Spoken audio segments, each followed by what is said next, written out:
নমস্কার। খবরদার কথা নয়। আমার বাঁদিকে অধ্যাপক সেলিম শাহকে দেখেই আপনারা বুঝতে পেরেছেন আজকের আলোচনার বিষয়বস্তু কি। রাজ্যের প্রখ্যাত অর্থনীতিবিদ, তার কাছ থেকেই শুনব ত্রিপুরা রাজ্যের বাজেট। এই বাজেট 2025-26-এর কিছুটা ইঙ্গিত গতদিন দিয়েছিলাম, সেদিনই বলেছিলাম আবার আসব। আমরা আমাদের কথা রেখেছি এবং এই বাজেট পাসও হয়ে গিয়েছে গতকাল। ঐতিহাসিক বাজেট কিনা, তবে একদিক থেকে ঐতিহাসিক এই কারণে যে, বা নজিরবিহীনভাবেই বলি, ঘটনাটা ঘটেছে যে প্রধান বিরোধী দলকে ছাড়াই এই বাজেট পাস হয়ে গিয়েছে। খুব জরুরি কি ছিল আমি জানি না। যাই হোক, এবারের বাজেট কেমন, এবারের বাজেট কি পদ্ধতিতে আছে, কতটা প্রগতির জন্য, এ রাজ্যের উন্নয়নের জন্য, মানুষ সবসময় আশা করে বাজেট উন্নয়নের জন্যই হবে। কতটা সেই পরিমাণ পয়সা আছে কি না, উন্নয়ন তো আকাশ থেকে আসবে না, তৈরি করতে হবে। এই নিয়েই আমরা আজকে আলোচনা আমাদের রাখব এবং এই ঐতিহাসিক কোট আনকোট এই ঐতিহাসিক বাজেটের মধ্যেই ত্রিপুরা রাজ্যের কর্মচারীদের জন্য 3% মহার্ঘ ভাতা এপ্রিল মাস থেকে, 1 এপ্রিল থেকে দেওয়া হয়েছে। আপনারা জানেন, জেনেও গিয়েছেন। শুধু মনে করিয়ে দিই, প্রায় 100% ওপরে বিধায়ক এবং মন্ত্রীদের ভাতা বৃদ্ধি পেয়েছে তার আগের সেশনে। শুধু মনে করানোর জন্য বললাম।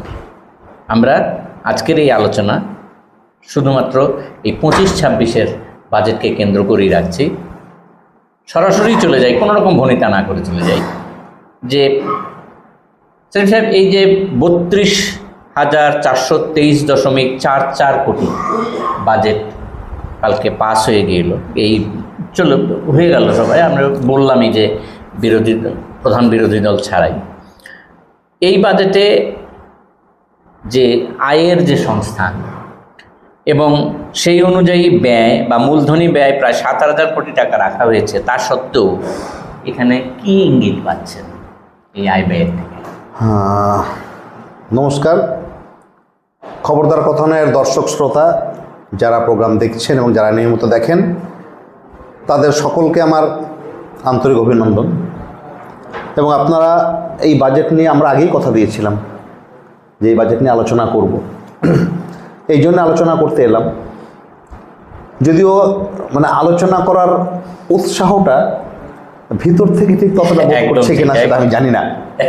কারণ ধরুন, আমার খুব মনে পড়ছে, খুব ছোটোবেলায় দেবেশ ঠাকুর একটা কবিতা পড়েছিলাম। সম্ভবত কবিতাটার নাম খুব ভুল না করলে ভারতবর্ষ। যে বলটাকে আরেকটু বাড়িয়ে দাও, মাঠটা বড় ছোট হয়ে আসছে, আমার দেশের মাঠ বড় ছোট হয়ে আসছে। কেমন ইঙ্গিতটা ছিল যে কোথাও গণতান্ত্রিক পরিসরটা ছোট হয়ে যাচ্ছে কিনা। আমরা বাজেট নিয়ে বাইরে আলোচনা করতে পারি, চায়ের দোকান আলোচনা করতে পারি, আমরা বাজেট নিয়ে এখানে স্টুডিওয়ে বসে আলোচনা করতে পারি, যেখানে প্রকৃত আলোচনা হওয়া দরকার। এই বিধানসভার মধ্যে কিন্তু এবার আমরা নজিরবিহীনভাবে বাজেট ভীষণ, আমি এক কথায় বলতে পারি উত্তপ্ত বাজেট। কিন্তু উত্তপ্ত বাজেট এক জিনিস, আর তর্ক বিতর্ক নিয়ে তার সংশোধনী নিয়ে একটা বাজেট, দুটো সম্পূর্ণ আলাদা জিনিস। এবং বিধানসভায় নজিরবিহীনভাবে আমাদের নির্বাচিত সদস্যরা যে অঙ্গভঙ্গি করছেন, বাজেটের পক্ষে বক্তব্য থাকবে, কারণ যারা বাজেট পেশ করেছেন তারা নিশ্চয়ই তারাও এই রাজ্যের নির্বাচিত প্রতিনিধি এবং সরকারে আছেন, তারা দায়িত্বশীলতার সঙ্গে রাজ্যের উন্নয়নের জন্য একটা বাজেট দিয়েছেন। যারা বিরোধী পক্ষে আছে তারাও কিন্তু এই রাজ্যেরই সন্তান, এই রাজ্যের মানুষ, এবং তারাও এই রাজ্যের মানুষের ভোটের দ্বারা নির্বাচিত। এটাই গণতন্ত্রের বিউটি, যে উভয় পক্ষই এই রাজ্যে, উভয় পক্ষই মানুষের দ্বারা নির্বাচিত, বিরোধী দলও মানুষের দ্বারা নির্বাচিত, সরকার পক্ষ মানুষের দ্বারা নির্বাচিত। এবং সেখানে একটি বাজেট প্রস্তাব পেশ হয়েছে, তার কি সংশোধনী হবে, কি আলোচনা, ত্রুটি বিচ্যুতি কোথাও রইল কিনা, আরেকটু পরিসরটাকে বাড়ানো যায় কিনা, বিরোধী পক্ষ সেই কথাগুলোই বলবেন। এবং তাতে আক্রমণের ঝাঁজ অনেক সময়তেই থাকে, সরকার পক্ষেও আক্রমণের ঝাঁজটা কিন্তু যুক্তিনিষ্ঠ হবে। অদ্ভুতভাবে লক্ষ্য করলাম যে বাজেট থেকে বেরিয়ে গিয়ে আলোচনাটা খুব কদর্যকর একটা জায়গায় চলে গেল এবং প্র্যাকটিক্যালি বাজেট নিয়ে তর্ক বিতর্ক এবং সংশোধনের জায়গাটা উচ্চ থেকে গেল। এই জায়গাটা পরিসরটাই তৈরি হলো না। এটাই আমার মনে হয় কোথাও গণতান্ত্রিক পরিসরটা ছোট হয়ে গেলে এই বিষয়গুলো নিয়ে বাইরে আলোচনা করাটা কতটা ফলপ্রসূ হবে, কারণ যেখানে সত্যিকার আলোচনা হওয়ার দরকার ছিল। এবার আমি বলছি আপনাকে, আমি আর বাড়তি কথা বলবো না, আমরা সরাসরি বলেছি বাজেটে থাকবো, বাজেটেই থাকবো। এটুকু আমার নিজস্ব আমার একটা মনে হচ্ছিল সেদিন দেখার পরে বলে ফেললাম। বলবেন নিশ্চয়ই। 32,424.44 কোটি টাকার বাজেট। এই বাজেটটা এবারের যে বাজেট, এই বাজেট ডকুমেন্ট আপনি দেখবেন, এটা ইদানিং কালের মধ্যে এবং বোধহয় সর্বকালের বিস্তৃত একটা বাজেট। মানে ভলিউমটা, মানে তার ভলিউমটা কিন্তু অনেকটা, মানে বৃহত্তর বাজেট রাজ্যের মোটামুটি এই একটা সুদীর্ঘ সময়ের মধ্যে এটা ডকুমেন্টস হিসেবে একটা দীর্ঘতম ডকুমেন্টস এবং প্রচুর ছোট ছোট জায়গা রয়েছে এবং খেটে যে করা হয়েছে এটা কোনো সন্দেহ নেই। এটার পিছনে পরিশ্রম দেওয়া হয়েছে, খাটা হয়েছে, এটা পরিষ্কার। এবং একেবারে সবটাই যে মানে কিছু নেই এটাও বলা যাবে না, কারণ এখানে অনেক কিছু দেওয়ার চেষ্টা হয়েছে। কিছু জায়গা আছে যে জায়গাগুলোকে অ্যাড্রেস করার চেষ্টা, মানুষের যে নিত্যদিনের সমস্যা, কিছু কিছু জায়গা কিন্তু অন্তত ছুঁয়ে দেখার একটা প্রয়াস আছে। কারণ এত দীর্ঘ ডকুমেন্টস তো এমনি এমনি তৈরি হয়নি। আর এটার জন্যই দেখবেন তার নেট রেজাল্ট হলো, আমাদের অর্থমন্ত্রী যখন বক্তব্য রাখলেন, বাজেট স্পিচটা দিলেন, প্রায় 2 ঘন্টা। মানে একটা দীর্ঘতম সময় লাগলো। রাজ্যের ইতিহাসে এত দীর্ঘ সময়ে বাজেট কখনো পেশ করা হয়নি। কেমন কাজেই বাজেট ডকুমেন্টস হিসাবে এবং বাজেটের যে একটা দৈর্ঘ্যের দিক থেকে দেখতে গেলে এটা কিন্তু একটা বেশ পরিসরটা ভালো।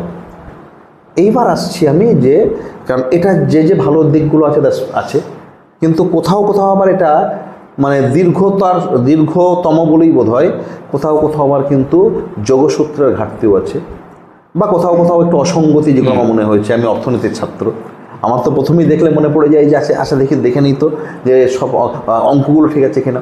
বাজেট মানে অঙ্কের ক্যালকুলেশন করতে গিয়ে একটা জায়গায় আমি লক্ষ্য করলাম অদ্ভুতভাবে যে 32,424.44 কোটি টাকার বাজেট, রাজ্যের বাজেট। গতবার ছিল 31,000 সামথিং। গতবারের হিসেবে তুলনায় ধরলে আমি কিন্তু বাজেট এটা বলা হচ্ছে দিস ইজ বাজেট এস্টিমেটস। আমি এস্টিমেট করছি যে আমি এত টাকা খরচা করবো। তাহলে গতবারের বাজেট এস্টিমেটের তুলনায় এবারের বাজেট এস্টিমেটটা বাজেট ডকুমেন্টে দাবি করা হলো 16.61% ইনক্রিজ করেছে। আমার মনে হলো কোথায় এটা দেখি। এইবার যেটা দেখলাম যে আসল কি হয়, আপনি আগের বাজেটগুলো দেখবেন, প্রত্যেকবার নিয়ম হচ্ছে আপনি যদি দুটো এস্টিমেটে তুলনা করেন, আপনি কলার সঙ্গে কলা তুলনা করবেন, আলুর সঙ্গে আলু। কলার রেসপেক্টে আপনি আলুকে তুলনা করবেন না। দেখা গেল যে নর্মালি কি হয়, যদি আপনি বাজেট এস্টিমেটার নিরিখে বলেন, তাহলে গতবারের এস্টিমেট আর এবারের এস্টিমেট, অথবা গতবারের রিভাইজড আর এবারে রিভাইজড, তার রেসপেক্টে বলা উচিত। দেখা গেল রিভাইজডের রেসপেক্টে বললে কিন্তু এটা কমে যাচ্ছে। যেটা নর্মালি করা হয় যে রিভাইজ এস্টিমেটের হিসেবে যদি বলা হয়, ওটা বাজেট এস্টিমেটটা হিসেবে নিয়ে নেওয়া হলো, রিভাইজড এস্টিমেটে করলে কিন্তু ওটা 7 পয়েন্ট সামথিং দাঁড়াচ্ছে। এবার যদি আপনি ইনফ্লেশন অ্যাডজাস্টমেন্টে যান, তাহলে 3.6% অ্যাভারেজ ইনফ্লেশন গত 1 বছরে, তাহলে আপনার ওটা যাবে 3.42, মানে 3.5% নিচে কিন্তু গতবার তুলনায় গ্রোথটা। এটা হয়তো মানে বারবার রিভাইজে করা হচ্ছে এবং যারা ডকুমেন্টস তৈরি করছেন তাদের হয়তো অসাবধানতা যে তারা হঠাৎ করে এটাকে বাজেট এস্টিমেটসের সঙ্গে কম্পেয়ার করে ফেলেছেন, যেটা রিভাইজের সঙ্গে করার দরকার ছিল। কেমন? হ্যাঁ, তো এটা হচ্ছে একটা জায়গা আমার চোখে পড়েছে। এরকমই কি হয়, আপনার ধরুন আপনি যে ইয়ের কথাটা বললেন আপনি যে হ্যাঁ আয়ের জায়গাটা এবং ব্যয়। আচ্ছা, আয় এবং ব্যয়ের জায়গাটা। এবার আয় ব্যয়ের জায়গাটায় যদি আপনি আসেন, আয় ব্যয়ের জায়গা আপনি মূলত বলছেন ক্যাপিটাল এক্সপেন্ডিচার। এটা খুব গুরুত্বপূর্ণ একটা প্রশ্ন এই কারণে যে ক্যাপিটাল এক্সপেন্ডিচার কিন্তু আমার রাজ্যের আগামী দিনের যে পরিকাঠামোগত উন্নয়ন, রাজ্যের অর্থনীতির যে বুস্টিং ফ্যাক্টর, বুস্টার, রাজ্যের অর্থনীতিকে যে গতি দেবে, সেটা কিন্তু ক্যাপিটাল এক্সপেন্ডিচার। এটা অত্যন্ত গুরুত্বপূর্ণ। এবং এবার দেখলাম ক্যাপিটাল এক্সপেন্ডিচার প্রায় রেকর্ড পরিমাণ বেড়েছে, 7,900 কোটি টাকা। তাহলে ক্যাপিটাল এক্সপেন্ডিচারটা এতটাই বেড়েছে, অত্যন্ত আশাপ্রদ। এবং সত্যি তো তাই যে আজকে তো আমাদের ক্যাপিটাল মানে অনেক জায়গাতেই ইনফ্রাস্ট্রাকচারাল ঘাটতি রয়েছে এবং নর্থ ইস্টে যখন একটা করিডোর তৈরি হচ্ছে, এটা আজকে বাংলাদেশের সমস্যা আছে, কালকে বাংলাদেশ থাকবে না, মানে প্রবলেমটা থাকবে না। তাহলে আগামী দিনে যদি সত্যি করিডোরটা খুলে যায়, তাহলে আমাদের নিজস্ব ইন্টারনাল পরিকাঠামোটাকে ঠিকঠাকভাবে গড়ে তোলাটা ভীষণ জরুরি। রাইট। এবং তার জন্য 7,900 কোটি টাকার যে বরাদ্দ, এটা আমার কাছে মনে হচ্ছে অত্যন্ত উল্লেখযোগ্য একটা বরাদ্দ। এইবার আমার নিজস্ব যে বললাম অর্থনীতির কিছু নিজস্ব ধারা থাকে, এই ধারায় আমি তার আগের বাজেটগুলো 2022-23, 23-24, এই দুটো বাজেট, সরি 23-24, 22-23 আর 23-24, এই দুটো বাজেট এবং 24-25 এই বাজেট তিনটা আমি দেখতে শুরু করলাম। কারণ এগুলো তো ঘটনা, কারণ এটা ট্রেন্ডটা তো অনেকদিন, ক্যাপিটাল এক্সপেন্ডিচারটা বাড়ানোর ট্রেন্ড কিন্তু বেশ অনেকদিন থেকে শুরু হয়েছে, এবং যেটা খুব জরুরি পদক্ষেপ ক্যাপিটাল এক্সপেন্ডিচার এই বাজেটে। কেমন দেখতে গিয়ে একটা অদ্ভুত জিনিস লক্ষ্য করলাম যে ক্যাপিটাল এক্সপেন্ডিচার তো বাড়ছে, কিন্তু ক্যাপিটালে অ্যাকচুয়াল এক্সপেন্ডিচারটা বাড়ছে না। এবং ওইখানে একটু ভিতরে গিয়ে খুব মানে ভয়ের কতগুলো জায়গা, মানে আমি বলছি মানে আমাদের একটুখানি মানে সংকটের জায়গাটা আমার চোখে পড়লো, যেটা আমি কী করে মানে আমি এইভাবেই বলতে চাইছি, সংকটের জায়গাটা চোখে পড়লো যে 2000 ধরুন আপনি যদি 23-24 ধরেন, আমি 23-24 শুরু করছি, 23-24-এ আমার বরাদ্দ ছিল 5,300 কোটি টাকা মতো, ভালো বরাদ্দ। আজকে 7,900 কোটি টাকা, ইনফ্লেশন হয়েছে, এখনকার প্রয়োজন বেড়েছে, হয়তো একটু আর্থিক সামর্থ্যও বেড়েছে, কিন্তু 5,300 কোটি টাকাও কম না একদম। এইবার দেখলাম 5,300 বা 5,400 কোটি টাকার বরাদ্দ ছিল। আমি রিভাইজটা কখন করে? থার্ড কোয়ার্টারে গিয়ে, মানে আমি দর্শক শ্রোতা বোঝার সুবিধার্থে বলে দিচ্ছি যে মার্চ মাসে একটা বাজেট পেশ হলো, বা কখনো ফেব্রুয়ারিতে পেশ হলো। এবার আমাদের বাজেটে একটা শুরু হবে 1 এপ্রিল থেকে, আর 3টে কোয়ার্টার চলে যাওয়ার পর ডিসেম্বরে গিয়ে আমরা একটা রিভাইজ এস্টিমেট করব যে অ্যাকচুয়ালি কেন রিভাইজটা কেন করি। এটা তো আপনারা জানেন, অনেকেই যারা অর্থনীতি চর্চা করে তারা জানেন, বা আমাদের যারা নির্বাচিত সদস্য তারা প্রত্যেকেই জানেন। সাধারণ যারা দর্শক শ্রোতা যারা এটা শুনছেন তাদের জন্য বলি যে ধরুন আপনি একটা আপনার পরিবারের জন্য আপনি মনে করলেন এই বছর আমার পরিবারে এই পরিকল্পনা আছে, এগুলো আমি করতে গিয়ে দেখা গেল কোনো একটা জায়গায় আপনি এই বাজেট ধরেছেন, আপনি 9 মাস হয়ে যাওয়ার পর দেখলেন যে এটা আমার এবার শেষ করা সম্ভব না, ওটাকে আপনি হল্ট করলেন। আর এক জায়গায় এটা যখন এতটা শেষ হচ্ছে, এটাকে আমি টাকা বেশি লাগুক, ওটাকে আমি শেষ করব। এই জন্য কোথাও রিভাইজ করতে হয়, কোথাও কমাতে হয়, কোথাও বাড়াতে হয়। তাহলে আমার এস্টিমেট মানে হচ্ছে আমার প্রপোজ। আমি যখন রিভাইজে গেলাম, আমি ওই 9 মাসে কতটা করতে পেরেছি তার নিরিখে আমাকে বাড়াতে হবে নাকি কমাতে হবে ওটা ঠিক করি। ক্যাপিটাল এক্সপেন্ডিচার দেখলাম প্রায় 1,000 কোটি টাকা মতো রিভিশনে কমে গেল। হ্যাঁ, তাহলে 5,300টা গিয়ে 4,200 বা 4,300 দাঁড়ালো, একরকম হলো। আমি দেখলাম যে মার্চ মাসের শেষে এসে 31 মার্চে এসে 2023-24-এর যে বাজেটটা, ওটা পরের বছর আপনি অ্যাকচুয়ালটা পাবেন। অ্যাকচুয়ালটা যখন পরের বার দেখছি, that comes down to 33,000 crore, মানে 54,000 কোটি টাকার প্রস্তাবনা, সেটা নেমে এলো 4300 কোটি টাকায় নেমে এলো, 4,300 কোটি টাকায় নেমে এলো রিভাইজডে। অ্যাকচুয়াল এক্সপেন্ডিচার হলো আপনার 3,100 কোটি টাকা, 3,100 কোটি টাকা। এইবার আরেকটু ডিপে গেলাম তখন যে 3,100 কোটি টাকাটা প্রোডাক্টিভলি পুরোটাই আমার ক্যাপিটাল এক্সপেন্ডিচারে খরচ হচ্ছে কিনা, দেখা গেল না, পুরোটা ক্যাপিটাল হিসেবে খরচ হচ্ছে না। তার মধ্যে আগের যে লোন, ক্যাপিটালে যে লোন আছে, এই লোন বাবদ লোন রিপেমেন্টে চলে যাচ্ছে প্রায় 994 কোটি টাকা মতো, না 1,000 কোটি টাকা। তাহলে অ্যাকচুয়াল ক্যাপিটাল এক্সপেন্ডিচার কিন্তু 2,200 কোটি টাকার বেশি হচ্ছে না। তাহলে প্রপোজ হচ্ছে কোথায় 5,500 কোটির মতো, 5,300 কোটির মতো, 5,300 কোটি, আর খরচ হচ্ছে গিয়ে 2,200 কোটি। কেন এইটা দেখুন তাহলে কীভাবে ফিগারটা কমে গেল। এখন এখানে দুটো বিষয়, কিন্তু এটা থেকে আমার কাছে দুটো বিষয় খুব সংকটের মনে হচ্ছে। এক, কেন আমার রিভিশনে গিয়ে এত কমে যাচ্ছে, অথবা অ্যাকচুয়াল এত কম হচ্ছে কেন? তার মানে আমার যে প্রজেক্টগুলো নেওয়া হচ্ছে, ডেভেলপমেন্টাল প্রজেক্ট, সে রাস্তা হতে পারে, ব্রিজ হতে পারে, ইলেকট্রিক প্রজেক্ট হতে পারে, কোনো ড্যাম তৈরি বা ব্রিজ তৈরি হতে পারে, কোথাও প্রজেক্টগুলোর মনিটরিং অ্যান্ড এক্সিকিউশনে কোথাও ঘাটতি হচ্ছে, কোথাও কিন্তু অ্যাডমিনিস্ট্রেটিভ ল্যাপস হচ্ছে, যার ফলে ওইখানে কিন্তু প্রজেক্টের কস্টে গিয়ে হেরফের হয়ে যাচ্ছে, টার্মে খরচ হচ্ছে না, টাকা খরচ হচ্ছে না, যার জন্য এটা একটা হতে পারে। আর দ্বিতীয় হচ্ছে ক্যাপিটাল এক্সপেন্ডিচার যদি এতটা বেড়ে যায়, এটা খুব একটা স্বাস্থ্যকর না।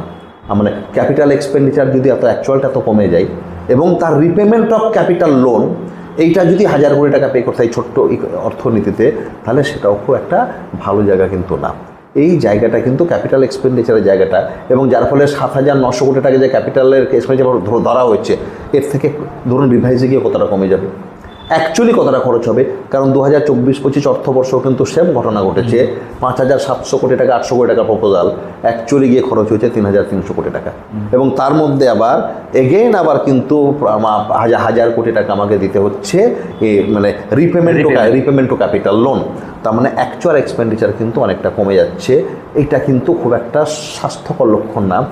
আবার রিভিশনে যে গল্পটা বলা হচ্ছে, এখানেও দেখলাম রিভিশনে বাজেট ডকুমেন্টসটা যারা বানিয়েছেন, যে আমলারা, আমি হতে পারে তারা হয়তো নিজেরা বলতে পারবেন কেন এই অসঙ্গতিটা হচ্ছে, আমি এটা তাদের দৃষ্টি আকর্ষণ করতে চাইছি এই কারণে যে এখানেও বলা হয়েছে যে আমার প্রায় 19,999 গত বছরের যে আমার প্রপোজড ক্যাপিটাল এক্সপেন্ডিচার, তার তুলনায় 7,900 কোটি টাকা এবারের প্রপোজাল নাকি 19%-এর উপরে, প্রায় 20% কাছাকাছি বর্ধিত। কিন্তু আমি ক্যালকুলেশন করতে গিয়ে দেখলাম না, ওটাও সেই একই গল্প। ওটা যেটা নিয়ম, আমি যদি রিভাইজ এস্টিমেটের রেসপেক্টে যাই, তাহলে ওটা কিন্তু হচ্ছে 2.7%। ইনফ্লেশন অ্যাডজাস্ট করলে কিন্তু 3.6% গ্রোথ রেটটা নেগেটিভে চলে যাচ্ছে। আচ্ছা, তো এইগুলো কিছু কিছু জায়গা যে আমি বলবো প্যারামিটারটাকে এক রাখুন, যার সঙ্গে কম্পেয়ার করছেন তার সঙ্গেই কম্পেয়ার করুন, প্যারামিটারটা এক রাখুন। তাহলে পরে আমাদের অন্তত পরবর্তী ক্ষেত্রে 10 বছরের বাজেট নিয়ে আমরা যখন চর্চা করি অর্থনীতির ছাত্ররা, আমাদের কিন্তু সুবিধা হয় এটা। নালে কিন্তু আমাদের ছাত্রছাত্রীরা একটা অনেক সময় মিসগাইড হয়ে যেতে পারে যে কোনটা অ্যাকচুয়ালি আমি কম্পারেবল কোনটাকে ধরবো। কাজে কম্পেয়ারিং রডটাকে ঠিক রাখুন, যেটাকে প্রত্যেকবার যে নিয়মে করা হয় একই নিয়মে করুন। হঠাৎ করে কিন্তু আপনার ডিনোমিনেটর বা বেসটাকে চেঞ্জ করে দেবেন না। এবারও তাই সমস্যাটা হতে পারে। হতে পারে, আমি যেন আগে থেকে বললাম যে এই কনসিস্টেন্সটা রাখা উচিত, মানে কনসিস্টেন্সি ইন কম্প্যারিজনটা রাখা উচিত আর কি। তাহলে আপনি যে শেষ দিকে যখন বললেন যে এই যে লোনের টাকা দিতে হচ্ছে, সর্বশেষ যা হিসেব যা আমরা জোগাড় করতে পেরেছি সেটা হচ্ছে 23-24 পর্যন্ত 21,878 কোটি 26 লক্ষ টাকা। আর এই বছর মানে 23-24-25-25-এ এই মুহূর্তে কত মানে লোন নেওয়া হয়েছে আমরা জানি না, এই মুহূর্তে প্রকাশিত হয়নি। 23-24 পর্যন্ত যেই 21,878 কোটি 26 লাখ টাকার যে লোন, আমরা এই যে ব্যাপক পরিমাণে যে ঋণ গ্রহণ, এটাকে আমরা ব্যাপক পরিমাণে ঋণের চাপে পড়ে যাচ্ছি দেশের জন্য। মানে আমি এখনই বলবো না যে আমাদের ত্রিপুরার অর্থনীতি ঋণের ফাঁদে পড়ে গেছে, জড়িয়ে গেছে, এটা আমি বলবো না, কিন্তু অ্যাপ্রোচিং টু ডেট ট্র্যাপ, ঋণের ফাঁদের দিকে ধাবিত হচ্ছে, কথাটা কিন্তু বললে অত্যুক্তি হবে না। কেন অত্যুক্তি হবে না? আমরা যখন ধরুন আমি নিজেও কিন্তু ফাইন্যান্স কমিশনের ইভ্যালুয়েশন রিপোর্ট কিছুগুলো এগুলো আমারও করার অভিজ্ঞতা আছে। কেমন এখানে আমরা ডেট সাস্টেনেবিলিটি এটা নিয়ে আলোচনা করি। ডেট সাস্টেনেবিলিটি কেমন মানে ডেট কতগুলো প্যারামিটার আছে। ধরুন আপনি যে টাকাটা ঋণ করছেন এবং তার জন্য আপনাকে রিপেমেন্ট যেটা করতে হচ্ছে বা যে ইন্টারেস্ট রিপেমেন্ট করতে, দুভাবে রিপেমেন্ট করতে হয়। একটা মূল অ্যামাউন্ট থেকে রিপেমেন্ট করতে হয় আর একটা ইন্টারেস্ট থেকে রিপেমেন্ট করতে হয়। এই দুটো কি রেটে করছেন এবং আপনার ইকোনমির গ্রোথ রেট তার থেকে বেশি না কম, তার উপর আপনার ঋণের সার্ভে। এটা খুব সহজ হিসেব। আমার পরিবার ঋণ করে চালাচ্ছি, যদি আমি লোকের ধার দেনা শোধ করতে গিয়ে বা ইন্টারেস্ট দিতে গিয়ে আমার যা বাড়তি ইনকাম তার থেকে বেশি আমি ইন্টারেস্ট পেমেন্ট করছি, তাহলে তো আমি কালকে চলতে পারবো না। একটা রাজ্যের অর্থনীতির জন্য সেটা সমানভাবে প্রযোজ্য। খুব সহজ কথা। আপনি দেখুন যে ডেট ট্র্যাপটা কখন বলছে, যদি আপনার growth rate of the economy এর থেকে ইন্টারেস্ট পেমেন্ট রেটটা যদি ডেটের যে ইন্টারেস্ট, লোনের যে ইন্টারেস্ট, এটা যদি বেশি হয়ে যায়। ত্রিপুরার ক্ষেত্রে সেটা এখনো হয়নি। কিন্তু আমি কেন বলছি যে ওইদিকে ধাবিত হচ্ছে, একটা ওরকম একটা সন্দেহের ওরকম একটা অনুমানের বাতাবরণ তৈরি হচ্ছে। কেন বলছি একটু বলা দরকার। ধরুন এর আগে যারা গভর্নমেন্টে ছিলেন তারা 25 বছরে ঋণ করেছিলেন 12,000 সামথিং, আমি যদি ভুল না করি আমরা 12,903 কোটি টাকা। তাহলে তারা 12,903 কোটি টাকা ঋণ করেছিলেন 25 বছরে। এখন হতে পারে যে এখন এই 7 বছরে যারা ক্ষমতায় আছেন, হতে পারে তারা হয়তো আরও ব্যাপক অর্থে ক্যাপিটাল এক্সপেন্ডিচার করতে চাইছেন, অনেক কিছু করতে চাইছেন। তাহলেও মাত্র 7 বছরে তাহলে 21,800 কোটি, যেমন 22,000 কোটি টাকা মাইনাস 12,900 মানে 13,000 কোটি টাকা। তার মানে কিন্তু দেখা যাচ্ছে 11,000 কোটি টাকা মতো, না 7 আর 2 9,000 কোটি টাকা। 9,000, তাহলে এই 7 বছরে ঋণ হচ্ছে 9,000 কোটি টাকা। তাহলে 7 বছরে 9,000 কোটি টাকা আর 25 বছরে 13,000 কোটি টাকা। তার মানে এইটা কিন্তু কম্পেয়ার করলে 7 বছরে ঋণের পরিমাণটা অনেক বেশি মনে হচ্ছে। তার সঙ্গে এই কোয়ার্টারে এখনো পর্যন্ত কত হয়েছে বছর সেটা যোগ করলে দেখা যাবে যে এটা হয়তো আমরা 21,000 বা 22,000 বলছিলাম, ইট মেবি 24 বা 25,000 কোটি টাকা। তাহলে 24 বা 25,000 কোটি, তার মানে কি আগের গভর্নমেন্ট 25 বছরে যদি 13,000 কোটি টাকা ঋণ করে থাকে, এখনো পর্যন্ত 7 বছরে কিন্তু আমাদের 10,000 কোটি টাকা মতো ঋণ হয়ে গেল। এটা একটা। তাহলে এই ঋণের তার মানে ঋণ করার প্রবণতা বা ঋণের পরিমাণটা কিন্তু ক্রমশ মানে যেটা ভাবা যে আমাদের এখানে ধরুন কী হয় যে এখানে আমরা তো কোনো সেন্টার থেকে অনেক পাচ্ছি, হচ্ছে পাওয়ার কথা নর্মালি, কেন্দ্র থেকে অনেকটা আসার কথা, কারণ এখন তো কেন্দ্রের সঙ্গে রাজ্যের ধরুন যে রাজনৈতিক যে দ্বন্দ্ব ওটা তো থাকার কথা না। তাহলে রাজনৈতিক দ্বন্দ্ব যদি না থাকে তাহলে আমরা যথেষ্ট টাকা পাচ্ছি। তারপরেও রাজ্যটা যেভাবে ঋণ করছে, এবং সব থেকে আমি কেন বলছি ঋণের ফাঁদের দিকে ধাবিত হচ্ছি, ধরুন আপনি বাজেটটা ভালো করে দেখুন। এক তো বললাম যে আমার বাজেটের ক্ষেত্রে আমার পুরো ক্যাপিটাল এক্সপেন্ডিচার এগুলো খরচ হচ্ছে না, যার ফলে বাজেটের রেভিনিউ সারপ্লাসটা কিন্তু প্রায় 2,000 কোটি টাকা। রেভিনিউ সারপ্লাস কাদের ভালো? Revenue surplus is not a bad thing, কিন্তু যদি আপনার নিজস্ব ইনকাম হয় রেভিনিউ সারপ্লাস ইজ গুড। আমার এখানে তো আমার নিজস্ব ইনকাম কত 12%, বাকিটা নিয়ে সেন্টারের অনুদান গ্রান্টস, সেন্টার থেকে বিভিন্ন প্রকল্পের মধ্যে দিয়ে তার যে অ্যাসিস্ট্যান্স, এই সমস্ত 90% 90:10 অনুপাতে এই সময় পাচ্ছি। তাহলে আমি যে টাকাটা বাইরে থেকে পাচ্ছি তার মধ্যে যদি 2,000 কোটি টাকা অব্যয়িত থেকে যায়, তার মানে আমি কিন্তু যে টাকাটা পেলাম তার সদ্ব্যবহার করতে পারলাম না। এবং এখন যদি বলতে যে আমার যদি টাকা হাতে থেকে যায় বাড়তি টাকা, খারাপ কি? আমি বলছি নিজস্ব ইনকাম হলে সেটা আমার কাছে থেকে যাবে, টাকাটা খারাপ না। কিন্তু আমি যদি অনুদান হিসেবে পাচ্ছি, এর অনেকগুলো কিন্তু ল্যাপসেবল বলে আসছে, যেগুলো ল্যাপসেবল বলে আসছে 31 মার্চের পরে ওই টাকাটা কিন্তু আমার হাত থেকে বেরিয়ে যাবে, এবং পরবর্তী সময় সেই অনুদানটা পেতে অসুবিধা হবে, পরবর্তী সময় অনুদানের পরিমাণ কমে যাবে। তাই আমাদের এই ত্রিপুরার অর্থনীতির জন্য যে অন অ্যান অ্যাভারেজ গত বছর 2,000 কোটি টাকা সারপ্লাস, এই সারপ্লাস কিন্তু আগেও থাকতো, কিন্তু পরিমাণটা কম দেখেছি। এখন যেহেতু সারপ্লাসটার পরিমাণটা বেড়ে যাচ্ছে, তার মানে কোথাও না কোথাও ক্যাপিটাল এক্সপেন্ডিচার এগুলো খরচের ব্যাপারটা কমে আসছে, তাহলে কোথাও না কোথাও অর্থনীতিটা কিন্তু ওই যে বললাম এক্সিকিউশনের সমস্যা, এইটা একটা। এবং এটা ধরা পড়ছে কোথায় দেখবেন, আমার যতটুকু টাকা পয়সা আছে তার মধ্যে আমি তো বললাম যে ক্যাপিটাল এক্সপেন্ডিচার অবৈধ থাকছে, কিন্তু আমি দেখলাম যে আমাদের যে টোটাল ঋণটা আছে না, ঋণের ইন্টারেস্ট পেমেন্ট কত জানেন? 4.46%। মানে না পার্সেন্ট বলতে আমার যে টোটাল বাজেট, আমার যে total budget estimate, total budget এস্টিমেটের 4.46% হচ্ছে আমার ইন্টারেস্ট পেমেন্টে চলে যাচ্ছে এভরি ইয়ার। 4.4, কিন্তু এইখানে একটা অদ্ভুত গল্প আছে। যখন 4.46% ইন্টারেস্ট পেমেন্টে যাচ্ছে, তখন মূলধন যেটা ঋণের যে মূলটা, এই মূলের যে ঋণের মূলধনটা, সেই মূল টাকাটা পেমেন্ট কত পার্সেন্ট জানেন বাজেটের? 3.12%। তার মানে একটা পরিবার বাইরে থেকে ঋণ করেছে, ঋণ করার পর সে শুধু সুদই দিয়ে যাচ্ছে, মূল অ্যামাউন্টের খুব বেশি শোধ করতে পারছে না। মানে আমার যদি 100 টাকার বাজেট হয়, তাহলে 4 টাকা 46 পয়সা, 4 টাকা 46 পয়সা আমি খরচ করছি সুদ শোধ করতে, আর 3 টাকা 12 পয়সা মূল যে টাকা ঋণ নিয়েছি, মূল ঋণেরটা শোধ করতে 3 টাকা 12 পয়সা আমি করছি। তার মানে এবার আপনি ধরুন 30,000 কোটি টাকার বাজেট, 30,000 কোটি টাকার বাজেটের 4.5%, সেটা কত? 5% ধরলে সেটা গিয়ে কত হচ্ছে?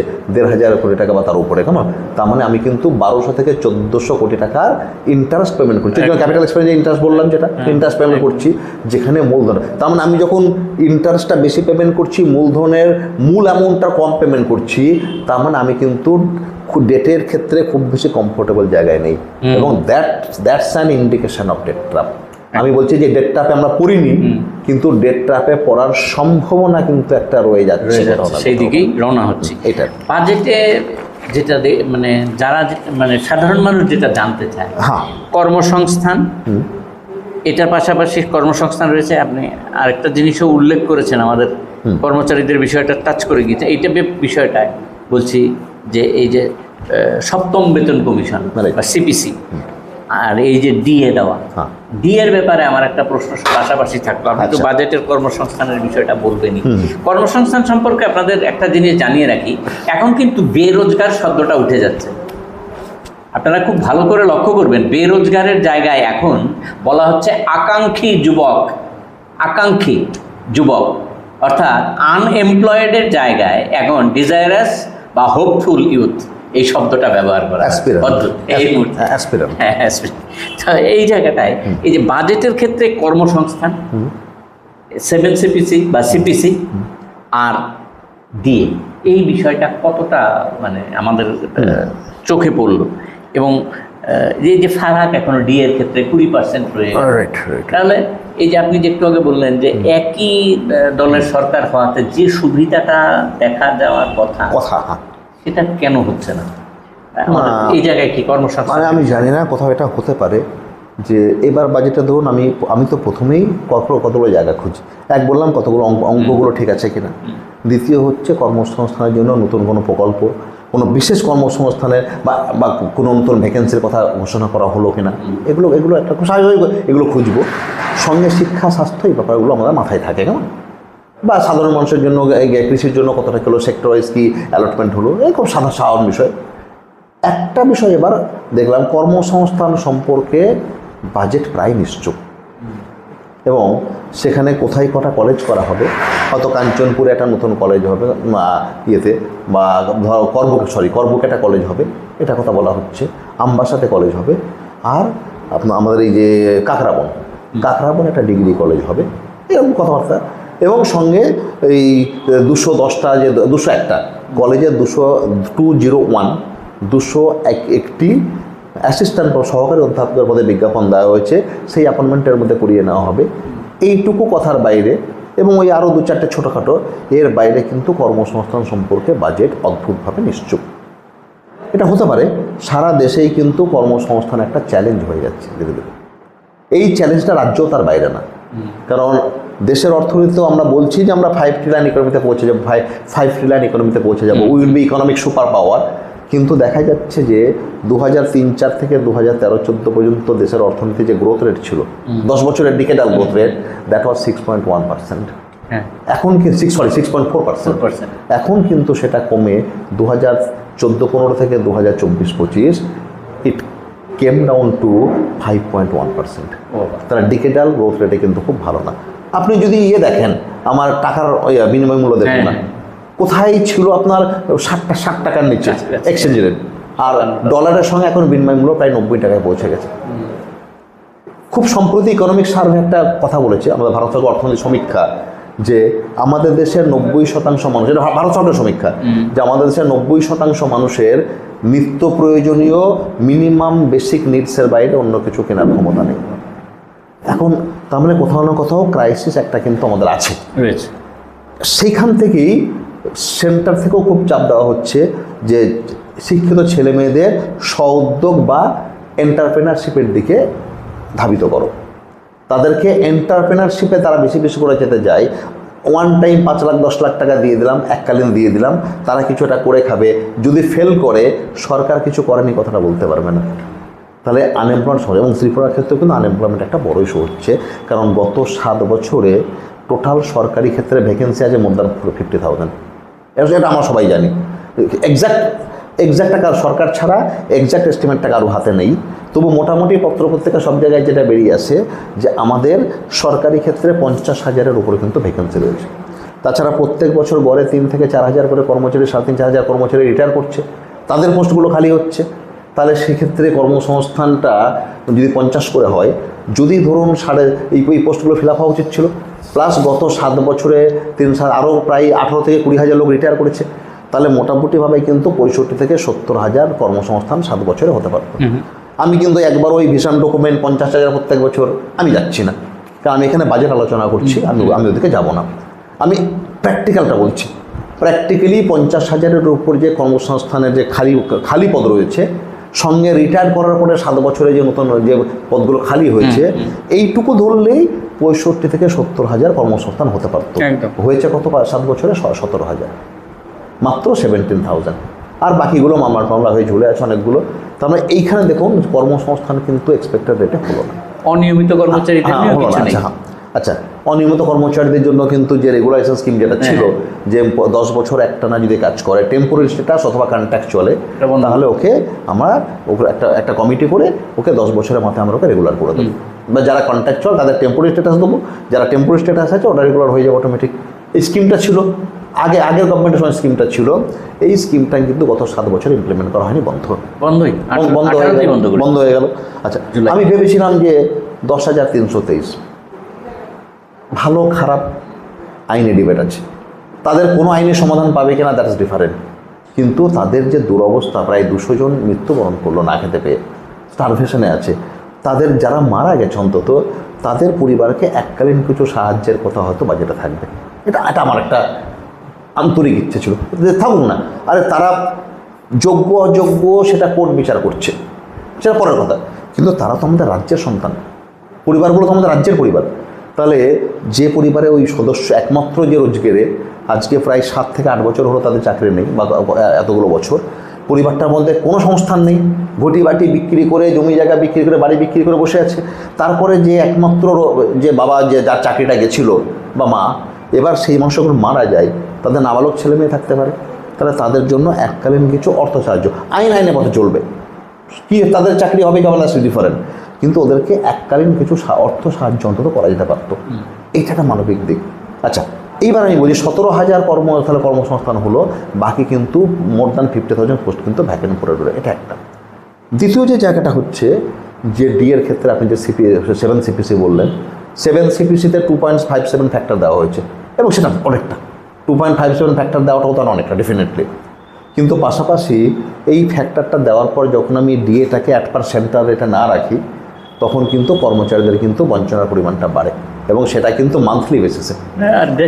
আমি আপনাকে বলছি, হ্যাঁ, যে আমি আমার গোটা দেশের সঙ্গে কম্পেয়ার করে লাভ নেই, কারণ গোটা দেশের সঙ্গে উত্তর পূর্বাঞ্চল পিছিয়ে থাকা তার সঙ্গে আমার কম্পারেবল না, কিন্তু উত্তর পূর্বাঞ্চল রাজ্যগুলোর মধ্যে এই মুহূর্তে আপনি সবাই জানে পত্রপত্রিকার দৌলতে যে ত্রিপুরা সব থেকে কম দিয়ে দিচ্ছে, ত্রিপুরা দিচ্ছে 33%, এই 3% যোগ করে, মানে যেটা এপ্রিল 1 থেকে লাগু হবে, এই 3% যোগ করে ত্রিপুরা আপনার দিয়ে দিচ্ছে 33%। মণিপুর বোধহয় তারপর সেকেন্ড কম দিচ্ছে 39%। মিজোরাম এরাও কিন্তু দিচ্ছে মোটামুটি 41%, 46% দিচ্ছে অনেকগুলোটার সেকেন্ডারি তারা, আর আসাম এবং অরুণাচল দিচ্ছে 53%, মানে 1% রেট। তাহলে এই যে 53 মাইনাস 33 এটি ধরেও নিই, তাহলে বঞ্চনার ব্যাপারটা একটা গ্রুপ ডি কর্মচারী সে মোটামুটি 3,200 থেকে 6,000 টাকা পর্যন্ত, 6,700 টাকা মতো কম পায়, তাহলে সে কিন্তু এই টাকাটা কিন্তু প্রত্যেক মাসে বেতন কম পাচ্ছে। তার সিনিয়রিটি যে সব থেকে সিনিয়র সে 6,700 টাকা মতো কম পাবে, যে রিলেটিভলি জুনিয়র সে কম পাবে কত, সে 3,200 টাকা মতো কম পাবে। তাহলে ডি এর ক্ষেত্রে এই একটা অদ্ভুত একটা কিন্তু বঞ্চনার ব্যাপার কিন্তু তৈরি হচ্ছে। যদি গ্রুপ সিতে কাজ করে, গ্রুপ সিতে কাজ করলে এই বঞ্চনাটা আপনার দাঁড়াবে 3,600 টাকা থেকে 19,320 টাকা অবধি, মানে একজন সিনিয়র গ্রুপ সি এমপ্লয়ি রাজ্য সরকার কর্মচারী তিনি কিন্তু 19,000 টাকা মতো পার মান্থ বেতন কম পাবেন। আর গ্রুপ বির ক্ষেত্রে এটা তো 26,000 পর্যন্ত কম পেতে পারেন একজন সিনিয়র এমপ্লয়ি, যিনি চাকরি জীবনের শেষ পর্যায়ে আছেন, আর 2-3 বছর বাকি আছে, তিনি মোটামুটি 26,000 টাকা মতো সেন্ট্রাল কর্মচারী থেকে তার বেতনের ডিফারেন্স হবে। তাহলে আমি 7 সিপিসি অনুযায়ী ডিএটাকে ম্যাচ করতে না পারলে কর্মচারী বঞ্চনা কিন্তু পুরোপুরি নিরসন হলো না। এখন এটা হতে পারতো যে রাজ্য সরকার আর্থিক সংকট আছে, অর্থ সংস্থানের অভাব আছে, হ্যাঁ, বা সেন্টার এবং স্টেটের মধ্যে একটা ডিবেট আছে, কনফ্লিক্ট আছে, কিন্তু যেহেতু আমি বলছি যে একটু বোধহয় দরবার করলে, একটু দৌড়ঝাঁপ করলে, একটু উদ্যোগ নিলে আমার মনে হয়, যেহেতু কোনো ডিবেটের জায়গা নেই, বিতর্কের জায়গা নেই, কনফ্লিক্টের জায়গা নেই দুটো গভর্নমেন্টের মধ্যে, একটু উদ্যোগ নিলে বোধহয় এই গ্যাপটা বোধহয় নিরসন করা যায়। যদি মেকআপ করা যায় গ্যাপটা, that would be a very nice thing. আমার মনে হয় আপনি এইটুকুই জানতে চেয়েছিলেন। ঠিক, একদম। সর্বশেষ প্রশ্ন, বাজেটে কর্মসংস্থান বললেন, সিপিসি বললেন, ডিএ বললেন, এই মুহূর্তে এডুকেশন আর স্বাস্থ্য সহ এই বাজেট থেকে তাহলে কোন জায়গাটাকে অগ্রাধিকার দেওয়া হলো বলে মনে হচ্ছে? এখন তো গোটা বাজেটের মধ্যে যদি রিয়েল টাইমে ধরে নিই, ক্যাপিটাল এক্সপেন্ডিচার প্রপোজ যেটা দেখলে মনে হচ্ছে এখানেই অগ্রাধিকারটা দেওয়া হয়েছে, কিন্তু আমি বললাম যে এটাকে ইমপ্লিমেন্ট করতে হবে, এক্সিকিউট করতে হবে। এক্সিকিউশনটা যদি ঠিকঠাক না হয় মনিটরিং, তাহলে অ্যাকচুয়ালটা কমে যাচ্ছে। বাকি অগ্রাধিকারের জায়গা কিন্তু সেই অর্থে গ্রাম উন্নয়ন অথবা এমজিএনরেগা, বা ধরুন শহরে টুয়েব বলে একটা প্রকল্প আছে, টুয়েব প্রকল্পটা শহরে শুধুমাত্র আগরতলায় সীমাবদ্ধ। তাহলে আমরা তো প্রত্যাশা করতেই পারতাম যে এই টুয়েবটাকে অন্যান্য যে নগর পঞ্চায়েতগুলো আছে মানে আমরা যেটা আরবান বডিজ যেগুলো বলি, হ্যাঁ, এই এই অন্যান্য ইউবিএল যেগুলো আছে, আরবানের ভেতরে যদি আপনি কৃষিকে ধরেন তাহলে সেটা তো 10%-এর নিচে এবার বাজেট। ওটা করে, কিন্তু আমি বলছি আরবান যে টুয়েপের মতো যে প্রকল্পটা আছে এটাকে হয়তো এক্সপ্যান্ড করা যেতে পারতো। এমজিএনরেগাতে হয়তো ম্যান্ডেজ বাড়ানোর জন্য একটা পদক্ষেপ থাকতে পারতো, এই ব্যাপারে ওগুলো ব্যাপার। কিন্তু আমি বলছি পার্টিকুলারলি ছোট ছোট অনেক বিষয় থাকলেও বাজেটটা অনেক পাতার বাজেট, কিন্তু সেই অর্থে কিন্তু ক্যাপিটাল এক্সপেন্ডিচারের যে ফোকাসটা পেয়েছে অন্য কোনো জায়গায় কিন্তু সেই অর্থে এই ফোকাসটা পেলাম না। কারণ কি, এডুকেশনে কিন্তু মোটামুটি 19% বাজেট যেটা চিরকাল ব্যয় করা হয়, আগের সরকারও মোটামুটি 19 থেকে 21% করতো। এই 7 বছরে এই সরকারও দেখছি 18 থেকে 20% মধ্যেই কিন্তু থাকছে, বেতন হয়ে যাচ্ছে, মানে একই জায়গাতেই কনস্ট্যান্ট, কিন্তু এবং তার একটা বড় অংশ কিন্তু সেটা বেতন এগুলোতে বেরিয়ে যাবে। হ্যাঁ, এখন এটা স্বাস্থ্যের ক্ষেত্রে ওই আগের গভর্নমেন্টও 7% এরকম থাকতো, এখনও দেখছি মোটামুটি 5 থেকে 6% মধ্যে থাকছে। তাহলে স্বাস্থ্য এবার 6.4% অফ দ্য টোটাল বাজেট, মোট বাজেট এস্টিমেটের 6.4% স্বাস্থ্যে দেওয়া হয়েছে, আর 19.1% দেওয়া হয়েছে আপনার কৃষিতে, সরি মানে শিক্ষাতে। এখন প্রশ্ন হলো শিক্ষায় বরাদ্দ বাড়ল না। আমি এই চ্যানেলেই আপনাদেরকে এর আগেও বহুবার বলেছি, একটা কথা বারবার বলি, যে ন্যাশনাল এডুকেশন পলিসির রেসপেক্টে যেহেতু পলিসিটা লাগু করে দিয়েছি আমরা 4 বছর ধরে, তাহলে কলেজ ইউনিভার্সিটিগুলোর এবং স্কুলে একদম মানে রিগোরাস কিন্তু ইনফ্রাস্ট্রাকচার ডেভেলপমেন্টের দরকার ছিল, পরিকাঠামোর আমূল পরিবর্তন দরকার। এই পরিকাঠামোর যে আমূল পরিবর্তন দরকার, সেটার জন্য ওই 19% তো রেগুলার বরাদ্দ। তাহলে আমি বলছি বারবার যে আমরা কয়েকটা বছর অন্তত 25-26% পর্যন্ত করতে পারতাম, বা এটা বাড়ালে কি হতো যে ন্যাশনাল এডুকেশন পলিসি ইমপ্লিমেন্টেশনের টোটো যে আমি ইমপ্লিমেন্ট করছি, ইমপ্লিমেন্টেশনের বটলনেকটাকে আমি ভাঙতে পারতাম। এটা একটা। দ্বিতীয় কথা হচ্ছে শুধুমাত্র তো পরিকাঠামো করলে হবে না, আমি কম্পিউটার ল্যাব বানালাম, এটা করলাম, এগুলো করলে হবে না, আমাকে সঙ্গে সঙ্গে কিন্তু টিচার লাগবে। বিশেষ করে কলেজগুলোতে, আপনি ইউনিভার্সিটির কথা ছেড়েই দিন, কলেজগুলোতে, হ্যাঁ, কলেজগুলোতে কী হয়েছে, কলেজগুলোতে আমার স্কিল ডেভেলপমেন্ট বলে নতুন কোর্স এসছে, ভ্যালু অ্যাডেড বলে ন্যাশনাল এডুকেশন নতুন কোর্স এসছে, আমার বিভিন্ন রকমের কম্পালসারি ইলেকটিভ এসছে, অন্যান্য কোর্সেস এবং পরিধি, মানে ন্যাশনাল এডুকেশন পলিসি ভারতবর্ষে এখনও পর্যন্ত যত এডুকেশন পলিসি এসছে তার মধ্যে এটা হচ্ছে একেবারে মানে আকাশচুম্বী একটা পলিসি। তবে এই পলিসিটা ইমপ্লিমেন্টেশন এত সহজ না, তার জন্য আমার সফট স্কিল লাগবে, সফট ইনফ্রাস্ট্রাকচার লাগবে এবং হার্ড ইনফ্রাস্ট্রাকচার লাগবে। এবার হার্ড ইনফ্রাস্ট্রাকচারেও বাজেটে কোনো বরাদ্দ নেই, স্পেসিফিক কোনো বরাদ্দ নেই।